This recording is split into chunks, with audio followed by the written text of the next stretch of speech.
Silmar César Miller. Tá aqui. Bom dia, Silmar. Muito bom dia, Otávio. Bom dia a todos os nossos telespectadores do Terra Viva. Você não está com uma expressão de alegria e felicidade. Eu vejo um ponto de interrogação muito grande na sua tela.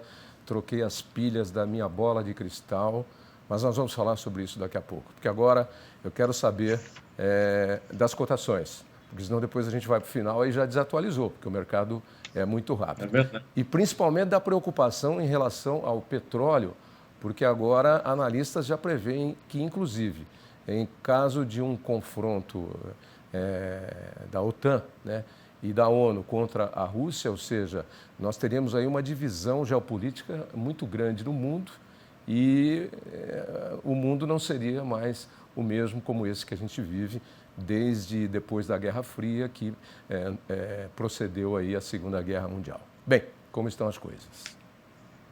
Bom, vamos começar pelo próprio petróleo, né, também. O petróleo voltou a subir hoje, chegou a $89 o barril, deu um salto aí, quase 2%. Deu uma pequena recuada agora, está em 88,30, mas ainda com alta aqui de 1,2% em relação a ontem.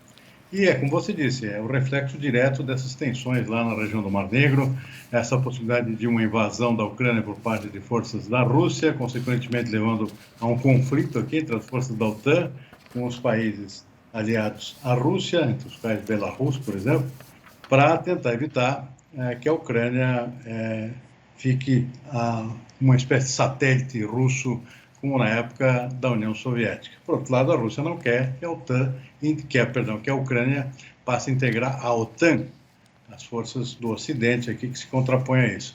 Portanto, é todo um conflito geopolítico que ganhou força nos últimos dias, nas últimas semanas, e existe a iminente possibilidade de um conflito armado nessa região. Isso, claro, gera todo um clima de tensão e afeta algumas commodities importantes, como o caso do próprio petróleo. Afinal de contas, ali estamos o segundo maior exportador de petróleo, que é a Rússia. A Rússia é um grande exportador também de gás natural, é outro produto que está inflacionado em função disso, da possibilidade de um corte no fornecimento de gás da Rússia para a Europa, que é extremamente dependente disso, cerca de um terço do gás europeu vem de lá.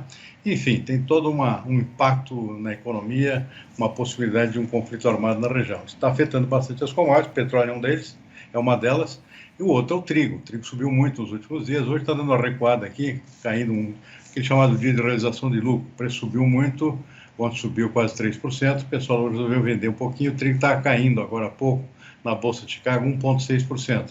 Milho também caiu um pouquinho, 0,2%, soja sobe.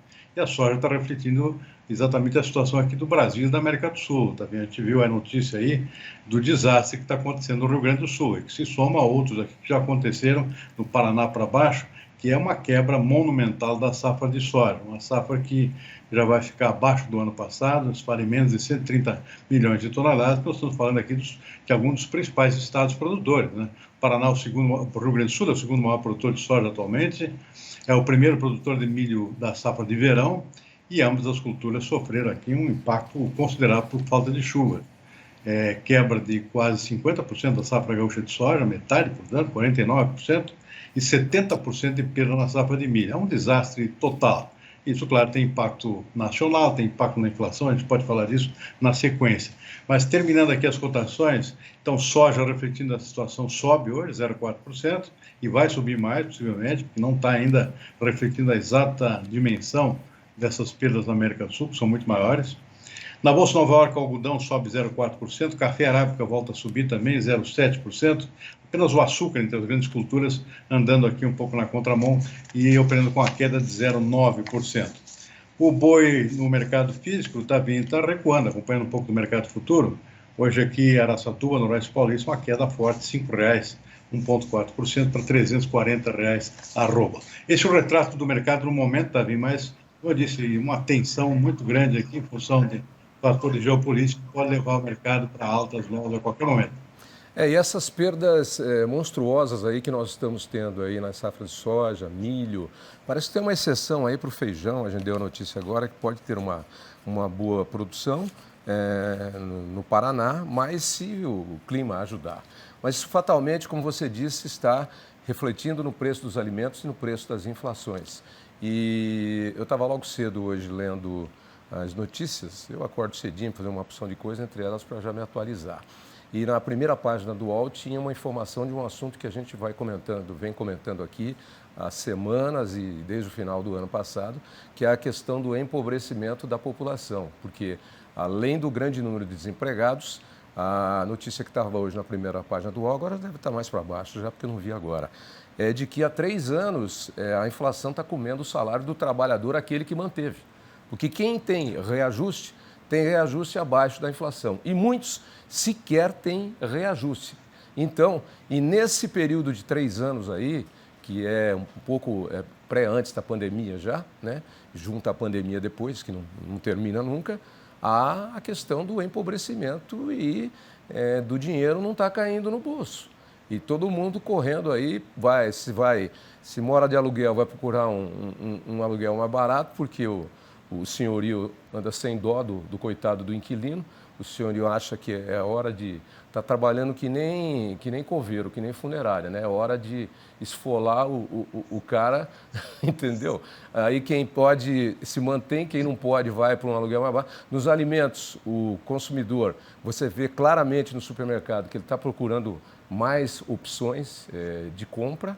Se você vai na feira livre, você vê que no horário, no período cedinho, onde os alimentos chegam fresquinhos e são novos e o preço é mais alto, é mais selecionado, o movimento é bem pequeno. Quando dá lá 10h45, 11 horas, que começa a famosa xepa, é o liquida geral, porque não pode levar para casa, porque com um calor desse aqui, o feirante mal consegue, talvez, levar no dia seguinte o tomate que levou para a feira, porque amadurece tudo. Aí o consumidor lota a feira para comprar na xepa e vai por aí afora. Né? Hoje o cara não pode nem vender um carro velho para comprar outro carro velho, porque o carro velho e o IPVA do carro velho, aí vem os governos que também se aproveitam, o IPVA do carro velho teve um aumento excepcional que o IPVA do carro novo não teve.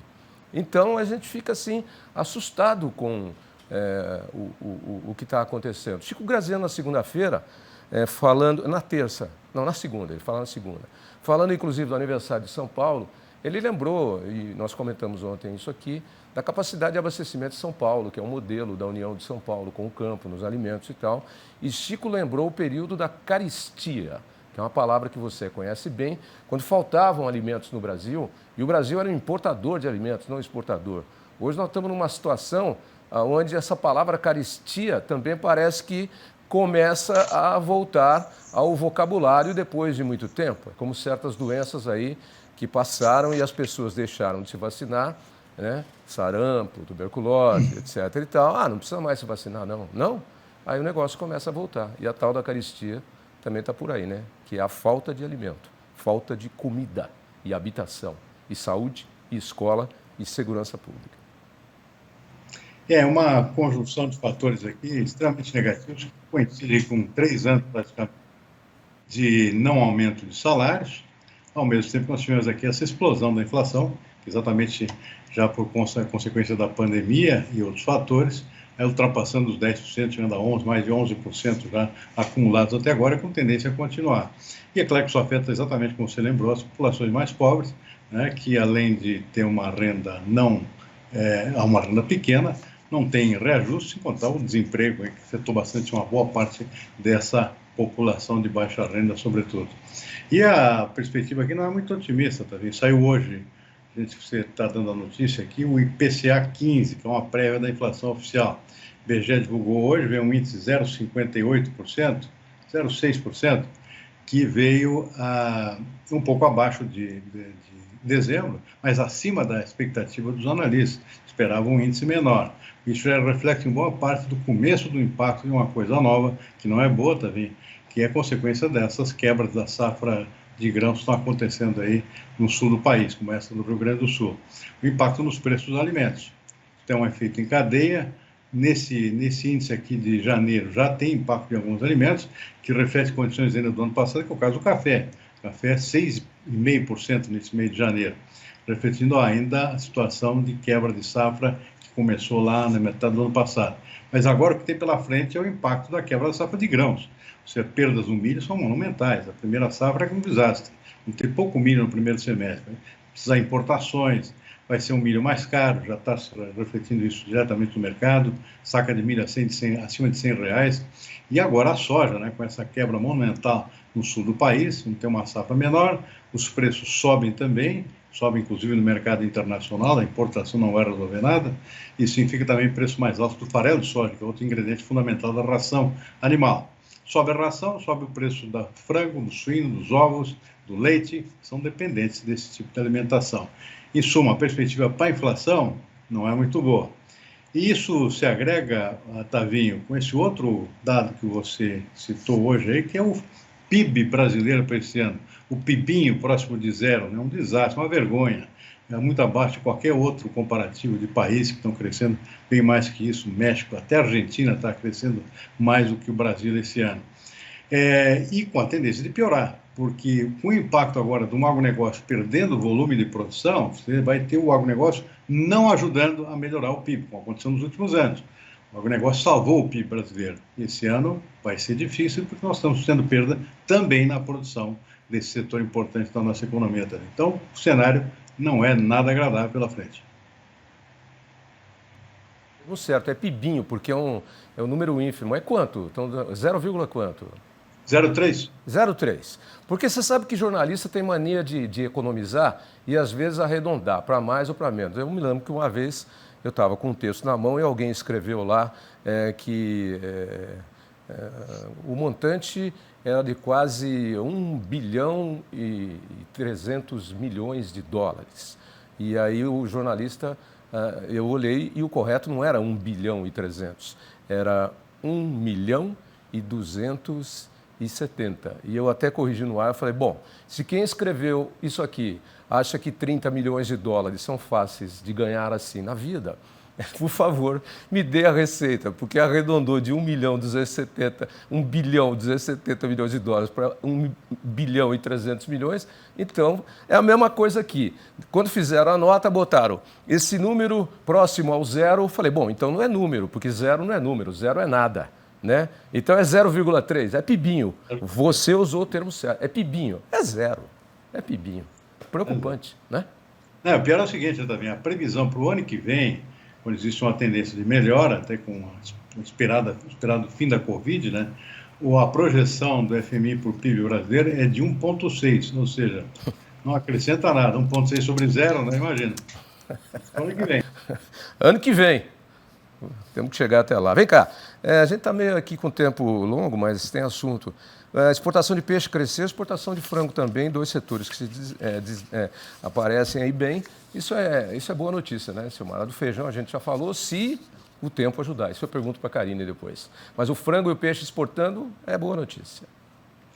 Bom lembrar que o frango foi no ano passado, né? Sim. A tendência, porque nós vamos ter um custo maior, né? A tendência é continuar, o Brasil deve continuar exportando bastante carne de frango, o Brasil é líder em exportação global, só que o produtor, o criador de frango, realmente tem um custo maior esse ano, em função da quebra da safra de soja e de milho. Agora, um ponto de interrogação que está surgindo aqui, depois de 3 anos excelentes, é a exportação de carne suína.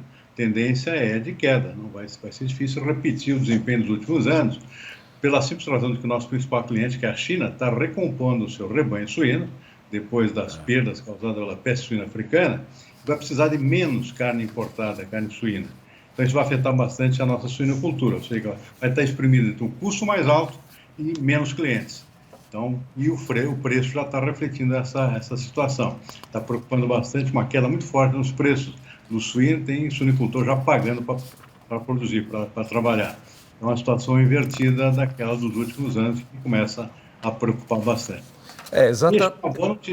Sim, pode falar. Não, é exatamente isso que eu ia comentar. Eu fui guardar umas laudas ali, por isso que eu estou voltando. Porque, às vezes, o consumidor na cidade fala os preços estão altos e a gente defende o produtor. A gente é um canal da produção também, além da economia geral dos alimentos e da produção no campo, né? Mas o consumidor às vezes diz, nossa, eu estou pagando tudo isso aqui na gôndola do supermercado, não sei o quê. Lá o produtor está ganhando. Está ganhando, não. O Silmar acabou de falar aqui do suinocultor. Não é o risicultor, que é quem planta arroz, o suinocultor, que é quem planta suíno, o avicultor, que é o do frango, o bovinocultor, com o gado de corte, do gado de leite, entendeu? Não, eu estou citando aqui 5 setores, mas não tem ninguém ganhando dinheiro nesse momento. Tem, Silmar? Não, você citou muito bem, não tem ninguém ganhando dinheiro. O agricultor que perde a sua produção não tem nem o que vender, né? Ou seja, não adianta preço elevado, você não tem produto para vender. E está Ou tem pendurado, bem menos do e que tá ele poderia pendurado no ter. banco. Está pendurado no banco com a dívida anterior. Se sobe o preço da carne de frango, subiu também o custo de produção por conta da ração mais cara. Então, a margem do agricultor acaba ficando na mesma ou até mais baixa. Então, não tem muito Não o tem que para onde correr. correr. Ninguém está ganhando nada com Ninguém isso. está ganhando nada. Aliás, está todo mundo perdendo tudo com isso. Essa é a realidade. A economia do país, o consumidor, o produtor também. Ou seja, Tá a na hora, cadeia. tá na hora de tomar uma providência, hein? Precisa de uma mão aí para dar uma luz aí no negócio. Não sei o que, mas... Enfim, a gente comenta e analisa. Você ia falar mais alguma coisa que eu te cortei? Você lembra ainda, não? Sobre peixes, que é uma boa notícia, Sim. porque é um produto relativamente novo no mercado, na nossa pauta de exportações, vem crescendo, a exportação de tilápia, sobretudo. O Brasil tem mostrado um crescimento muito sólido em termos de aumento da produção aqui de tilápia aqui no Brasil. Já é o quarto maior produtor mundial, é uma boa notícia. E agora se destacando na exportação, que também é muito bom para o nosso criador de peixe, na medida que o consumo interno de pescado aqui no Brasil ainda é baixo pelos padrões internacionais ou pelos padrões exigidos até pelos órgãos de saúde globais. Né? O brasileiro devia comer mais pescado. É um produto saudável. Mas, enquanto isso não acontece, a saída é exportar. É o que está acontecendo. O crescimento de quase 80% das exportações de pescados, particularmente de tilápia. Eu ia falar exatamente isso. O carro-chefe da exportação de peixe no Brasil é a tilápia, que não é um peixe nosso, é um peixe exótico que veio da África e se adaptou muito bem aqui. Bom, Silmar, por hoje... Tem o tambaqui, que está crescendo, um peixe nosso aqui que está crescendo também. Em segundo lugar, tem o tambaqui e tem o nosso pintado também. Está começando a aparecer nas estatísticas internacionais também de exportação. Mas é pequeno o volume ainda, em relação à tilápia é pequeno, porque a produção também é pequena. Bom, Silmar, por hoje é isso. Voltamos amanhã com novas informações? Até amanhã. Boa tarde, Tavinho. Você sabe que eu gosto de música, né? Depois disso aqui só me sobrou cantar um samba dos Novos Baianos. Você conhece os Novos Baianos? É um grupo que não existe mais. Tinha o Pepeu Gomes, a Baby Consuelo, o Moraes Moreira e tal. E eram os Novos Baianos, um grupo muito bom, que depois se separou depois de alguns dias. Mas tinha uma música deles que era assim... Tananana, quem mora no morro... Não. Quem mora no morro não morre no asfalto. Lá vem o Brasil, descendo a ladeira, no samba de roda, na roda da vida. Lá vem o Brasil, descendo a ladeira. Opa, tá na hora de inverter essa mão de direção aí. Verdade. É uma pena que isso vai demorar um pouquinho, porque nas eleições, sabe como é que é? Não acontece nada, né? Acontece. Nada. Essa eleição. Você sabe que nada é alguma coisa? Depois que zero é um número pequeno, nada é alguma coisa. Como não acontece nada? Como nada é nada? Vamos aprender a filosofar. Tchau, Silmar. Até amanhã. Até amanhã.